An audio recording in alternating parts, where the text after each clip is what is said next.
ఈ సమ్మెను విరమించుకునే ఆలోచన చేస్తే అందరికీ మంచిదని కోరుకుందాం. రైట్, ఇక మరొక వార్త, మెగాను బ్యాన్ చేయాల్సిందే, ఈడీ సిబిఐ విచారణ జరపాలి, మెగా ఒప్పందాలని బోగస్, అప్పుడు దొంగ ఇప్పుడు మంచోడయ్యాడా, మెగా రేవంత్ మధ్య క్విడ్ ప్రోకో, సుంకిశాల ఘటనపై చర్యలు ఎందుకు తీసుకోలేదు, మెగా కాంట్రాక్ట్లపై శ్వేతపత్రం ఇవ్వాలి, బీఆర్ఎస్ నేతల డిమాండ్. ఎస్,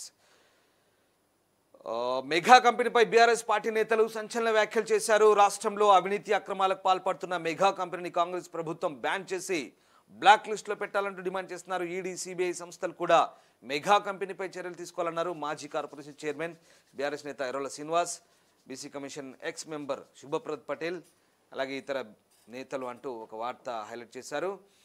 మెగాను బ్యాన్ చేయాల్సిందే అంటూ ఈ వార్త సారాంశం. ఎందుకంటే ఇప్పటికే భారీ కుంభకోణం జరిగింది. ముఖ్యంగా కాళేశ్వరం ప్రాజెక్టు, మేడిగడ్డ బ్యారేజ్, ఇంకా చాలా కాళేశ్వరం ప్రాజెక్టులో దాదాపుగా ఎక్కువ శాతం పనులు చేసింది మెగా సంస్థే. కాబట్టి మెగా సంస్థ అవినీతికి పాల్పడింది, మెగా సంస్థ దాదాపు 1000 కోట్ల కుంభకోణానికి పాల్పడిందంటూ ఆ సంస్థను ఎందుకు బ్లాక్ లిస్టులో పెట్టకూడదంటూ ఈ వార్త సారాంశం. అంటే ఈడీ సిబిఐ విచారణ జరపాలి, మెగా ఒప్పందాలన్నీ బోగస్, ప్రభుత్వం చేసుకున్న ఒప్పందాలన్నీ బోగస్, అప్పుడు దొంగ ఇప్పుడు మంచోడయ్యాడా, మెగా రేవంత్ మధ్య క్విడ్ ప్రోకో నడుస్తుందంటూ బీఆర్ఎస్ నేతలు చేస్తున్న ఆరోపణలకు నిర్దిష్టమైన ఆరోపణలు చేస్తున్నారు.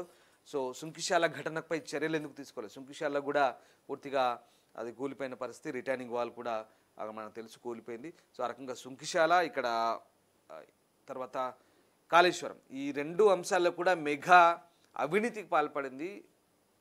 ప్రత్యక్షంగా దానికి సంబంధించిన ఉదాహరణలు ఉన్నాయి, దానికి సంబంధించిన ఘటనలు కూడా తీసుకొని ఎందుకు మీరు ఆ కాంట్రాక్టు సంస్థపై ఎందుకు చర్యలు తీసుకోవడం లేదు, అప్పుడు విమర్శించిన మీరే ఇప్పుడు ఎందుకు క్లీన్ చిట్ అంటే ఇప్పుడు ఎందుకు ఆ సంస్థకు సంబంధించి ఎందుకు చర్యలు తీసుకోవట్లేదు అనేది ఇక్కడ బీఆర్ఎస్ నేతలు విమర్శిస్తున్నారు.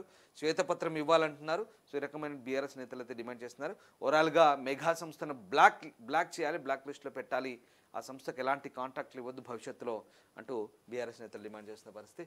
సో చూడాలి ప్రభుత్వం దీనికి సంబంధించి ఏ రకంగా రియాక్ట్ అవుతుంది అనేది.